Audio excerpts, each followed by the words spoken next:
I wasn't supposed to be awake at 2:04 a.m. But insomnia has a way of dragging you into places you don't belong. That's how I ended up scrolling through my banking app under the dim glow of my phone, eyes gritty from lack of sleep. And that's when I saw it. $24,000 transferred. 1:58 a.m. Recipient, unknown. I blinked hard, sat up in bed, and refreshed the screen. The money was gone. Nearly half hour savings, drained in a single midnight transaction. I nudged my wife, Hannah, asleep beside me. "Did you move money?" She stirred, groaned, and pulled the blanket tighter. "What are you talking about? Go back to sleep." But something in her tone was wrong. Flat. Cold. I swung my legs off the bed and padded into the kitchen. Opened the laptop. Same transaction. Same recipient. No note. No warning. And that's when my phone buzzed again. An email notification. Subject: Don't ask questions. This is bigger than you think. The sender: Hannah's personal Gmail. I froze. My hand shook on the mouse. I clicked it open. No greeting. No explanation. Just a line of text. "You'll understand soon. Trust me." I didn't sleep that night. At dawn, I made coffee, sat at the kitchen table, and stared at Hannah as she breezed in wearing her work scrubs. Blonde hair tied in a loose bun, travel mug in hand, like nothing had happened. "You okay?" she asked when she saw me. I nodded slowly. "Yeah, just tired." She smiled faintly and kissed my cheek before leaving. That smile was what cut me deepest. It wasn't nervous. It wasn't guilty. It was normal. Like $24,000 disappearing was nothing. On my lunch break, I called the bank. The woman on the other end sounded sympathetic but firm. "Yes, Mr. Walker. The transfer was authorized using the joint credentials on file. Correct login, correct IP address, correct device. So you're telling me it was done from my house? From your home network?" "Yes." I hung up and sat in my car, gripping the wheel so tightly my knuckles ached. Hannah's email echoed in my mind. "This is bigger than you think." That night, when she was in the shower, I went through her purse. Receipts, gum wrappers, a lipstick I'd never seen before. Nothing else. Then her phone buzzed on the nightstand. A message preview lit the screen. "Unknown number. Tomorrow night. Same time. Same amount."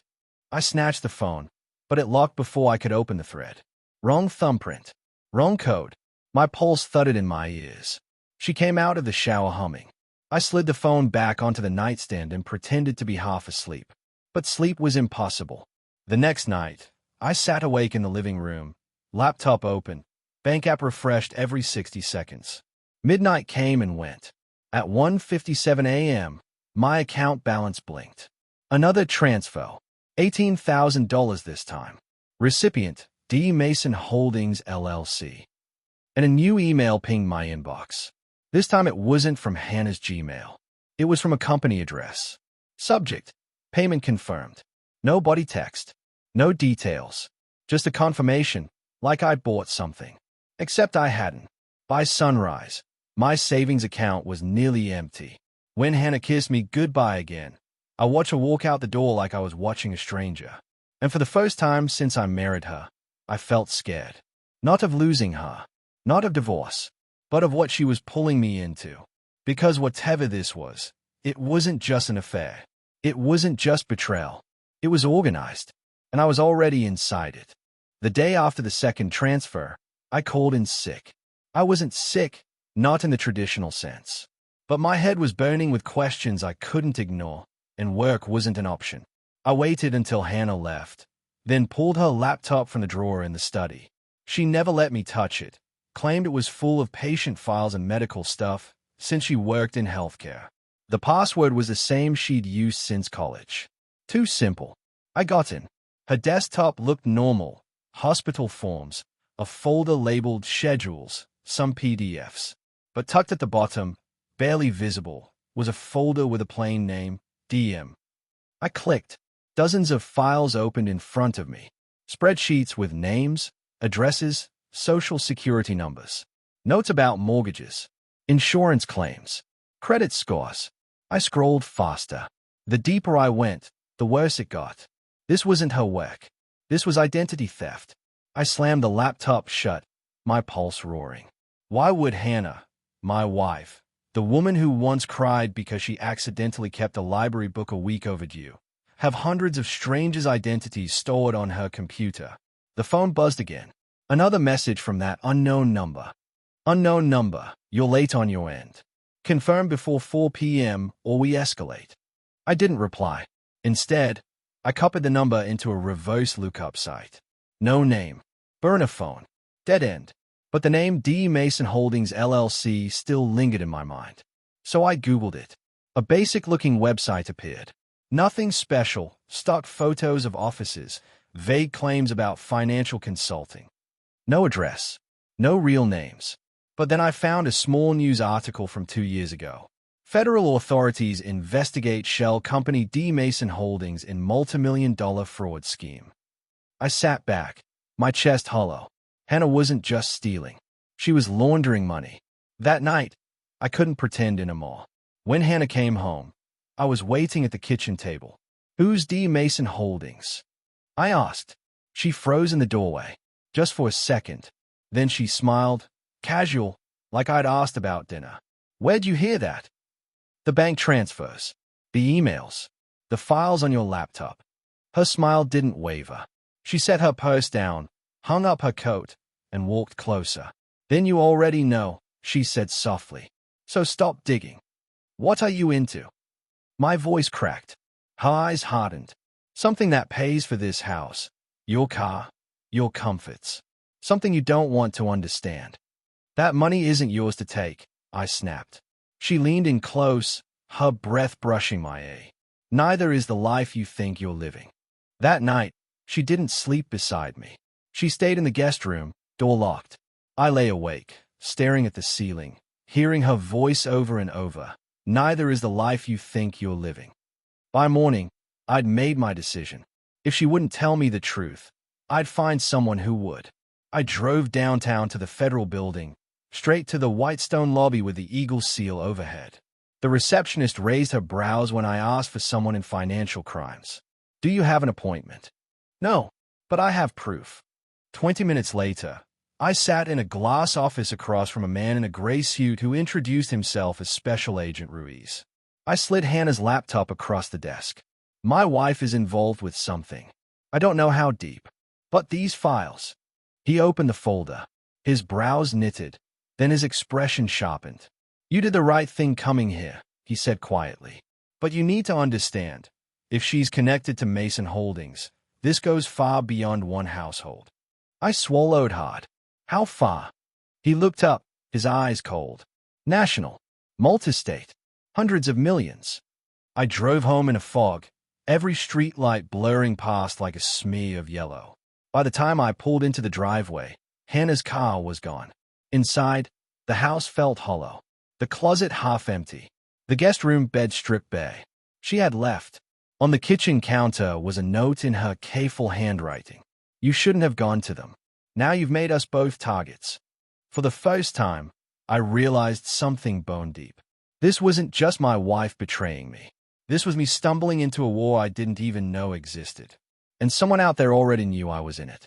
Because when I checked my phone that night, a new email waited in my inbox. Subject: You talk, you lose more than money. Attached: a grainy photo of me, taken that afternoon as I sat in the federal building lobby. The photo in the email froze me to the core. It wasn't just that someone had followed me. It was how casual it looked. Me slouched in the lobby chair, scrolling on my phone, unaware. Someone had been close enough to capture me, yet I hadn't noticed. The email had no signature, no instructions, just the threat in the subject line. You talk, you lose more than money. I didn't sleep. Every creak in the house felt like a footstep. Every shadow, a figure waiting. By sunrise, my eyes burned, my body wired with fear. I wanted to call Ruiz, the federal agent. But the photo felt like a warning not just to me, but to them. If they already knew I'd gone to the feds, what good would more talking do? No, I had to find Hannah. By noon, I was driving through the city, retracing every place she could be. Her hospital. They said she hadn't shown up in 2 days. Her mother's house. No car in the driveway. I ended up outside a coffee shop she used to love. A dingy corner cafe with chipped tables and burnt espresso. That's when I saw her. Not inside, but across the street, slipping into a black SUV. Dark tinted windows, out-of-state plates. I barely caught her profile as she ducked in. Her hair tied back, sunglasses covering half her face. I pulled out behind them, heart hammering.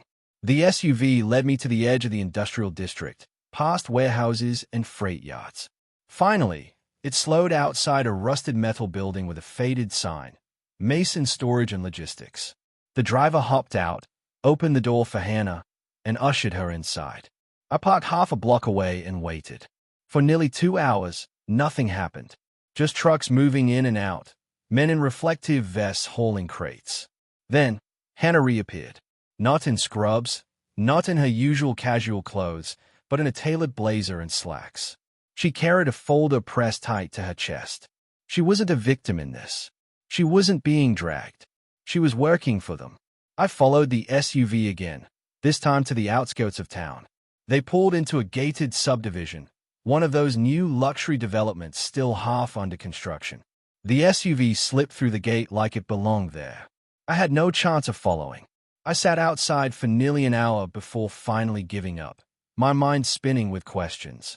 What was she doing in that warehouse? Who was Mason? And why risk using our accounts to move the money?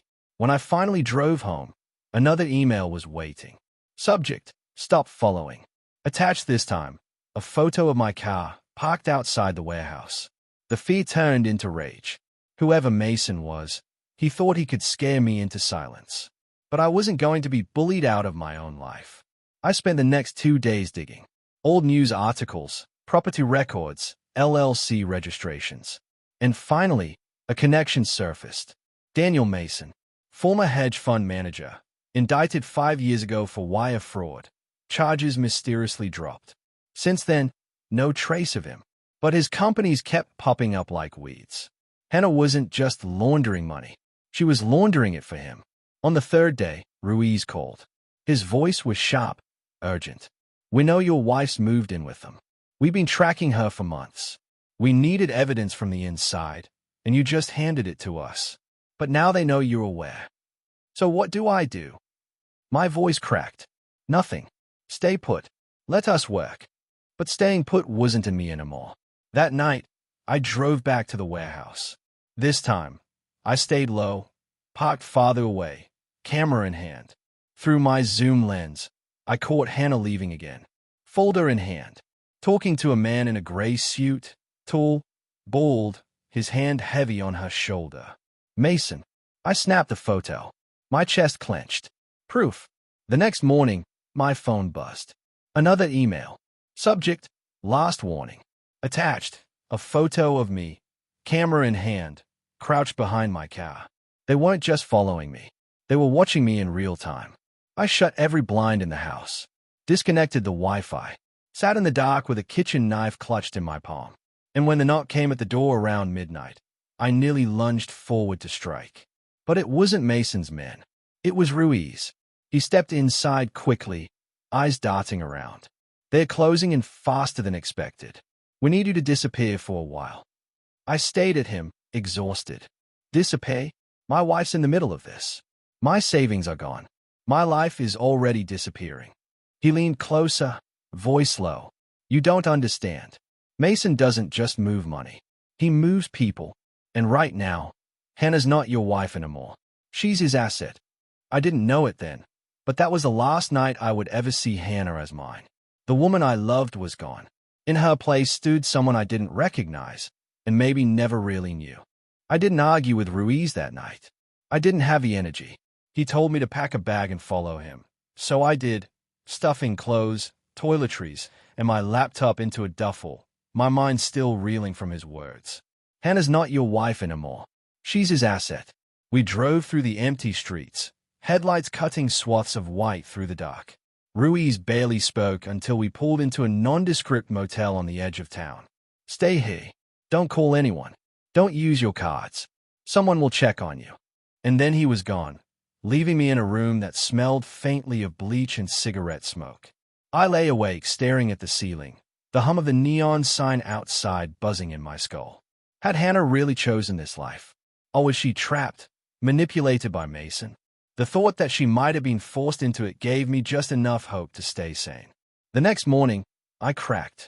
I couldn't sit in that motel room like a ghost, waiting for the feds to handle my life.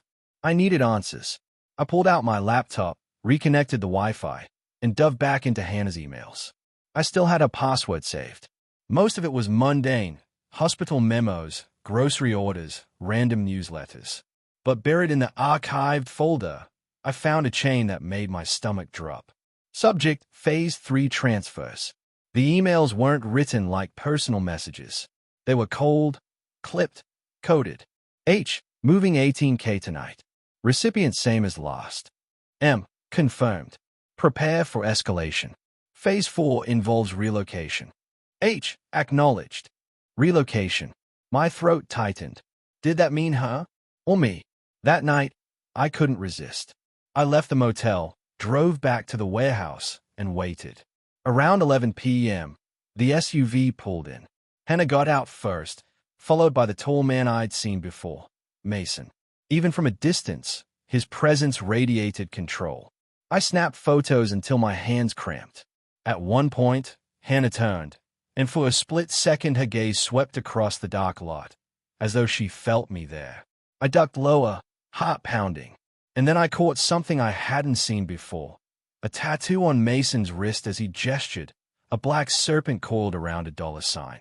I zoomed in and clicked. Proof. But proof wasn't enough anymore. I needed her back. When they finally left, I followed, careful this time to stay several cars back. They drove through the city, across the bridge, and into another gated community. This time, instead of stopping outside, I killed my headlights and slipped in behind a delivery truck. They pulled up to a massive house at the end of a cul-de-sac. Lights burned in every window. SUVs lined the driveway. Through the windows, I saw people gathered, not just Mason and Hannah, but a dozen others. Men in suits, women in sharp dresses, papers spread across the table, laptops glowing. This wasn't a gang. This was a boardroom. I was still watching when my phone buzzed. No email this time. A text. From Hannah's number. Leave now. Please. I froze. She knew I was there. My first instinct was to run. But then I thought, if she sent that message, maybe she still cared. Maybe she wasn't fully gone. I texted back, hands trembling. Then come with me. 3 dots blinked. Then vanished. No reply. I didn't notice the SUV pull up behind me until headlights exploded in my rear view. Doors slammed. Boots thudded. I floored it, tires screaming against the asphalt. The SUV lunged after me, its engine roaring. We tore through the winding streets, my hands slick on the wheel, every turn a near miss. Finally, I veered off into a construction site, half-paved roads, skeletal houses, piles of lumber. The SUV followed, but I cut hard down a dirt path, ducked between stacks of concrete blocks, and killed my lights. They roared past, searching. I sat there in the dark, chest heaving, until the sound faded. When I finally returned to the motel, another text waited. This one not from Hannah. Unknown number. Next time, you won't outrun us. Attached, a photo of my car, taken just minutes earlier in the construction site. For the first time, I realized this wasn't about Hannah anymore. It was about me. They were pulling me in, piece by piece, night by night, until I'd have no choice but to play. And the worst part, I was already on the board. The motel room door rattled at 7 a.m. I jolted awake, heart hammering, already halfway to grabbing the lamp as a weapon. It's me, Ruizi's voice called. I opened the door. He stepped inside, eyes sharp, coffee in one hand, folder in the other. You left last night. It wasn't a question. I didn't bother denying it. I saw them. Mason, Hannah, a whole group. They're not just laundering money. They're running some kind of network. Ruiz didn't look surprised. We know. It's called the Ledger Circle. They specialize in financial engineering, turning dirty money into clean assets. Real estate, shell companies, even hospitals. We've been after them for 3 years. My stomach dropped. Hospitals. Hannah's hospital. She's involved, I said flatly. She's in the circle, Ruiz corrected. The question is whether she's there by choice. He slid the folder across the bed. Inside were photos, surveillance shots, bank records, even a flowchart of the organization. Mason at the center, arrows branching to lieutenants, shell companies, accounts offshore. And there, on the outer ring, circled in red, Hannah Whitmore. Your wife started small, Ruiz said. Transfers under 10K. Nothing that triggers federal reporting. Then bigger moves. Coordinating assets. Signing false documents. She forged my name, I muttered. Ruiz nodded grimly. Classic move. They test loyalty with small crimes, then lock people in with bigger ones. By the time you realize, you're trapped. Prison or loyalty? Most pick loyalty. I paced the room, fists clenched. So what's the plan? Arrest them? Shut it down. Ruiz shook his head. Not that simple. They are careful. We've never gotten anyone inside close enough to Mason. Until now. I froze. What are you saying? I'm saying Mason thinks you're on the sidelines. But last night, you were in the game. They know you're watching, which means we can use you. I laughed bitterly. You want me to play informant? Against my wife. Ruiz leaned forward, voice low. She already pulled you in. The second she sent you that text, leave now, Mason knew she broke protocol. Your leverage. A weakness. And if I say no? He shrugged. Then you run. Change your name. Pray they don't find you. But they will. That night, Ruiz wired me up. I walked into the same cul-de-sac I'd nearly been caught in, hands clammy, throat tight. Mason was waiting on the porch, Hannah beside him. She wouldn't meet my eyes. Bold move showing up, Mason said. His voice was calm, smooth, like he was greeting an old friend instead of a liability. You've been in my accounts, I shot back. In my house. My life. I want it back. Mason smiled faintly, like I was amusing. What you want doesn't matter. What matters is whether you're useful. He gestured inside. I stepped over the threshold into a living room that looked more like a war room. Maps, screens, laptops, people in suits moving with quiet efficiency. And Hannah, standing at the edge, arms crossed, face pale. Sit, Mason said. They tested me first. Asked me to recount details only Hannah would know. Security questions. Transactions. The way I handled certain accounts.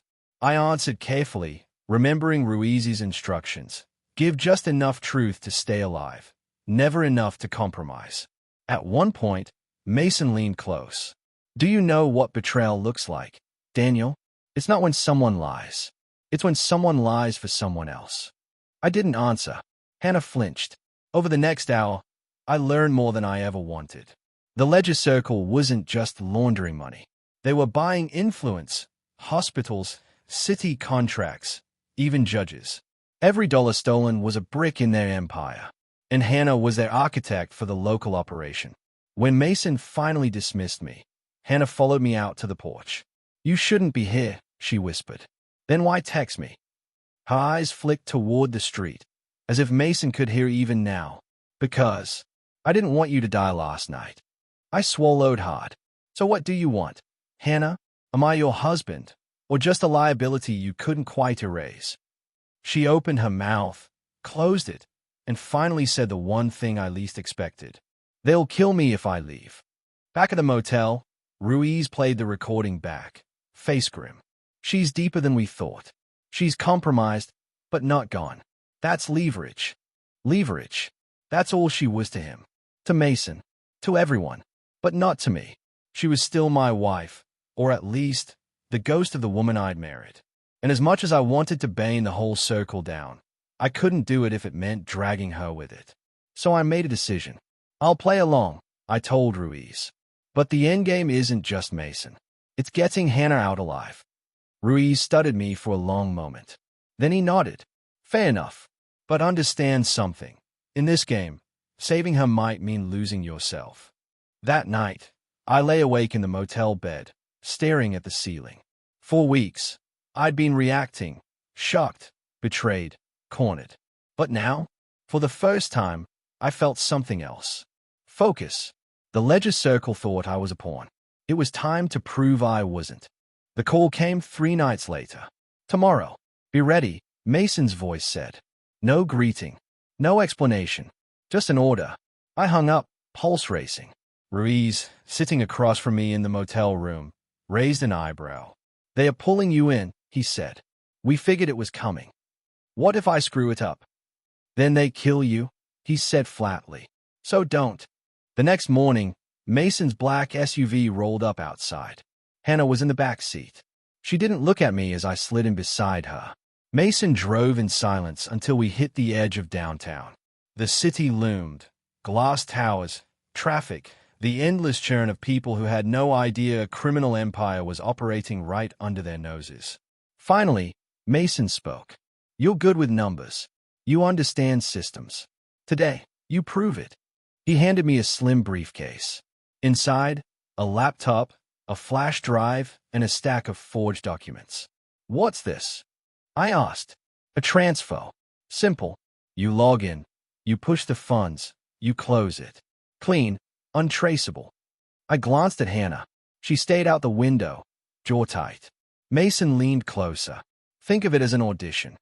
We parked in front of a nondescript office building. Inside, it looked normal. Cubicles, printers, people in suits tapping at keyboards. But Mason led me down a hallway into a locked side room where 3 men were waiting, screens already pulled up. On the center monitor, a hospital's funding account. My gut twisted.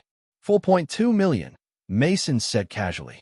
Allocated for new medical equipment. Ventilators, MRI machines, you name it. Instead, it's going to our partners offshore. My fingers froze above the keyboard. "Kids need that equipment," I said. Mason's eyes hardened. "Kids need stability. And stability comes from power. Do it." I looked at Hannah again. For the first time, she met my eyes. A silent plea flickered there. Something between "don't fight this" and "please survive." I typed. The transfer took less than 5 minutes. A few keystrokes, a few authentication codes, and millions were gone. Just like that. One of the men handed Mason a phone. He checked it, smiled faintly, then clapped me on the shoulder. "See? Natural talent." My stomach churned. I wasn't talented. I was compromised. That night, Ruiz replayed the recording I'd made with the wire. Every keystroke, every word, every confirmation. Evidence stacked neatly in digital form. "You did good," Ruiz said. "Good." I snapped. "I just stole life-saving machines from sick people. How the hell is that good?" "It's good because now we have them. This is proof." Mason gave the order. Hannah was present. You executed under duress. We can tie it all together. I buried my face in my hands. Proof or not, I felt dirty and wise. I saw the look on Hannah's face when the transfer went through. Relief. Not guilt. Not horror. Relief that I had followed through and kept us both alive. The next day, Mason invited me back. Not ordered. Invited. That was more dangerous. "You are useful," he said over a glass of whiskey. "And in this circle, usefulness is the only currency that matters. Stick with me, and you'll never worry about bills, jobs, loyalty again." "Loyalty?" I echoed. He smirked. "Everyone is loyal until they are bought. Or threatened. Or both." My eyes flicked to Hannah. She stood in the corner, silent, eyes downcast. That's when it hit me. She wasn't just trapped. She was conditioned. Worn down by Mason's control until she thought survival was the same as loyalty. And if I wanted her back, the real her, I'd have to break that control. That night, Ruiz laid out the options. 1. We pull the trigger now. Arrest Mason, roll up the local operation. Downside. We might not nail the upper tiers of the Ledger Circle. 2. We let you stay in. Go deeper. Get more names, more evidence. But the deeper you go, the harder it'll be to get out. And Hannah? I asked. Ruiz hesitated. If she testifies, she walks. If not, conspiracy charges. Minimum 10 years. I felt like the walls were closing in. Save her, and risk drowning with her. Or let her sink and crawl out alone. Neither was survival. Not really. The next night, Mason gave me a new assignment. This time, it wasn't money. It was a person. He slid a photo across the table. A man in his 40s, thinning hair, wire-rimmed glasses. Who is he? I asked. An auditor, Mason said. He's sniffing where he shouldn't. You're going to make sure he stops. A little scare. Nothing permanent. My blood ran cold. You want me to threaten him? Not threaten, Mason said softly. Convince. I looked at Hannah. She looked away. And in that moment, I realized Mason was escalating me step by step. From money to intimidation, and soon, wise. The trap wasn't just closing. It was dragging me under. The man's name was Elliot Granger, mid-level auditor, contracted to review city healthcare funds. He was the one who had started asking why hospital accounts didn't match paper invoices. If he kept digging, Mason's whole operation could crack, which is why Mason had chosen me to handle it. I sat in the SUV outside Elliot's office building, palms slick with sweat. Hannah sat in the back, silent as ever, eyes hidden behind sunglasses. Mason leaned forward from the passenger seat. Simple, Mason said. You walk in, tell him to back off. Drop a line that makes it clear he's not untouchable. No weapons, no bruises. Just words. But words that stick. And if he doesn't listen? I asked. Mason smiled faintly. Then the circle has other ways. But let's see if you can deliver a message first. I swallowed hard, opened the door, and stepped into the sweltering afternoon. Elliot's office was on the 4th floor. Small, cramped, walls lined with filing cabinets. He looked up as I entered, nervous, like he was expecting trouble. Mr. Granger? I asked. Yes. I closed the door behind me. We need to talk about the numbers you've been looking at. His eyes widened. Who sent you? I didn't answer. Instead, I stepped closer, lowering my voice. Some places aren't meant to be audited. Some numbers aren't meant to be balanced. Walk away. Close the file. Live your life. He stared at me, throat working. They'll kill me if I stop, he whispered. That caught me off guard. What? His hands trembled as he reached into his desk drawer and pulled out a folder. Inside were photos, surveillance shots. Of him. Of his wife. Of his kids. They've been following me for weeks, he said. Calls in the night. Notes on my car. If I stop, I look compromised. If I keep going, they'll bury me. I froze. This wasn't just an accountant poking around. He was already in their crosshairs. And I was standing here, supposed to be the final nail in his coffin. Behind me, the door creaked. Hannah slipped inside, shutting it quickly. Mason's watching from the car, she whispered. Say it. Now. I turned back to Elliot. His eyes were pleading, not just for himself, but for his family. And something inside me broke. I couldn't be Mason's puppet anymore. I leaned down, close enough for Elliot alone to hear. Listen carefully, I murmured. You're in danger, yes, but not from me. Tomorrow morning, go to this address. I scribbled Ruiz's motel number on a scrap of paper. His FBI. Tell him everything. Do not go home tonight. Take your family somewhere safe. Do it now. Elliot's face went pale, but he nodded, tucking the note into his pocket. I straightened, raising my voice. Consider this your warning, Mr. Granger. Walk away while you still can. Then I left, heart hammering. In the SUV, Mason studied me like a hawk. Well, he asked. He got the message, I said evenly. He won't be a problem anymore. Mason's lips curled into a thin smile. Good. You're learning. But Hannah's hand brushed mine for the briefest second as I sat down. It wasn't affection. It was a tremor. Fear. She knew what I had done, and she knew what would happen if Mason found out. That night, I barely slept. I kept replaying Elliot's face, the desperation in his voice. Had I just signed his death warrant by pointing him to Ruiz? Or had I given him a lifeline?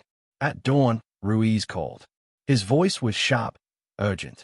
Granger showed up. Wife and kids, too. He gave us everything. Files, recordings, bank trails. Mason's exposed. Daniel. We finally have enough to move. Relief flooded me, but only for a second, because Ruiz's next words made my blood run cold. But Mason knows. Someone tipped him. Is moving fast. We think he suspects you. By noon, Mason summoned me again. This time, no SUV, no casual meeting. Just a message, warehouse. Dockside. Come alone. Hannah was waiting when I arrived. Her face was drawn, pale. He knows, she whispered before anyone else entered. He knows you didn't break Granger. He knows you lied. I gritted my teeth. Then why am I still alive? She swallowed hard. Because he wants to make an example of you. The warehouse door groaned open. Mason stepped in with two of his men, calm as ever, like this was just another transaction. You disappointed me, he said, voice quiet but dangerous. I gave you trust, and you spat on it. I forced my voice steady. You wanted me to scare a man into silence. I did. Mason shook his head slowly. No, you warned him. You saved him, and that makes you a traitor. He raised a hand. His men moved closer, and for the first time since this nightmare began, I realized I might not walk out alive. The air in the warehouse was damp and metallic, thick with the smell of rust and oil. My pulse hammered in my ears as Mason circled me, his polished shoes echoing against the concrete floor. Hannah stood off to the side, arms wrapped around herself, her face ghostly pale. You could have been useful, Mason said, almost regretful. But loyalty isn't in your nature. And disloyalty, Daniel. He paused, smiling thinly. Disloyalty has a price. His men moved closer, hands twitching near their jackets. Guns, no doubt. I forced myself to stay calm. Ruiz had promised backup. Surveillance. But the longer the silence stretched, the more I wondered if I had been hung out to dry. Look at her, Mason said suddenly, turning to Hannah. Even now, she can't decide whose side she's on. But me? I don't need to wonder. I know where her loyalty lies. He walked over, gripping her chin roughly. Don't I? For the briefest second, Hannah's eyes flicked to mine. A flash of pain. Regret. Don't touch her, I snapped before I could stop myself. Mason's smile widened. There it is. The weakness. You think you can save her. You think this is still about marriage, about love. But she's been mine for a long time, Daniel. Mine to command. Mine to keep. Mine to break. My hands clenched into fists. You're wrong. Am I? He snapped his fingers. One of his men pulled a pistol, pressing it into Hannah's ribs. She flinched but didn't make a sound. Choose, Mason said, his voice a razor. Walk away now, and she lives under me. Resist, and she dies here. In front of you. Time slowed. My heart thundered so loud it drowned out everything else.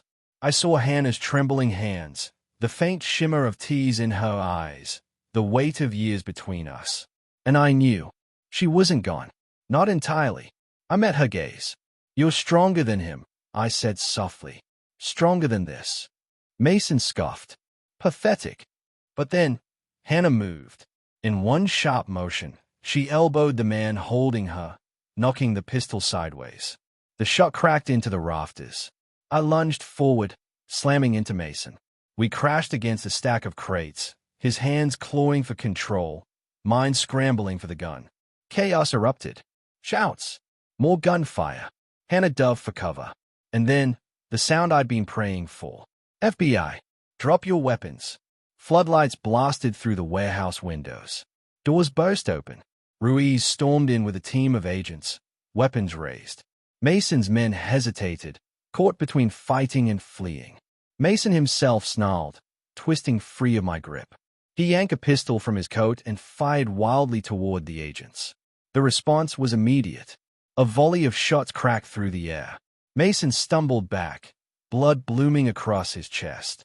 He collapsed against the crates, gasping, rage etched across his face. Even then, his eyes locked on mine. This isn't over, he hissed. The circle is bigger than me, bigger than you. You'll never escape it. And then his body went still. The agents swarmed, cuffing the survivors, sweeping the warehouse. Ruiz strode over, face grim but triumphant. You're lucky, he muttered. Another 30 seconds would have been too late. I sank onto a crate, chest heaving, adrenaline still roaring in my veins. Hannah crept closer, her face pale, eyes wide with shock. I didn't know what to say. I didn't know if she was a victim, an accomplice, or something in between. All I knew was that we were alive. For now, hours later, in the back of an unmarked FBI van, Ruiz laid it out. Mason's dead, but the Ledger's circle isn't. This will cripple them locally, but the higher-ups will just close ranks. It's a war, Daniel, and you're now part of it whether you like it or not. I stayed at my hands. They were still shaking. And Hannah? I asked. Ruiz hesitated. That depends. She helped you tonight. That counts. But she's complicit in enough crimes to bury her. If she cooperates, maybe she walks. If not, he left the rest unsaid. I looked at Hannah. She wouldn't meet my eyes. Later that night, after the agents had dispersed and the chaos had ebbed, I found her sitting alone on the motel bed, staring at the floor. You saved me, I said quietly. She shook her head. No, you saved me, again and again, and I kept letting them use me. I sat beside her. It's not that simple. He broke you down, controlled you.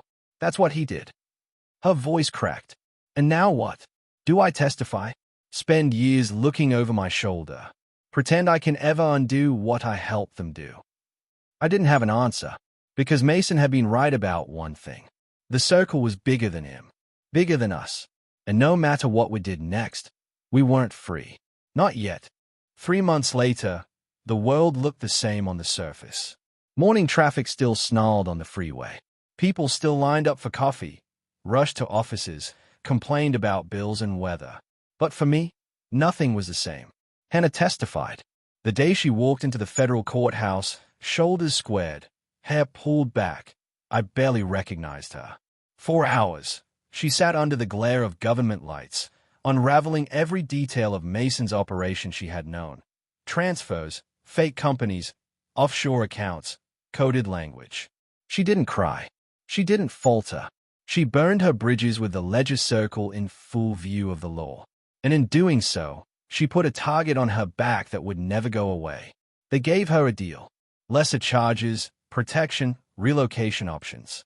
She took it, though the word protection felt like a joke. No wall of agents could stop a network like the Circle if they truly wanted her gone. For a while, we hid. Safe houses, new names, endless instructions from Ruiz and his team. But hiding wears you down. It frays you in ways bullets never can. So one night, over takeout cartons in a faceless apartment, Hannah looked at me and said, I can't live like this forever. I nodded, though my gut twisted, because I knew she was right. The day the trial wrapped, Ruiz pulled me aside. You did good, he said. Better than good. Without you, we'd still be chasing shadows. Mason's dead. His crew is gone. Hannah's testimony gave us more than we dreamed of. I waited for the but.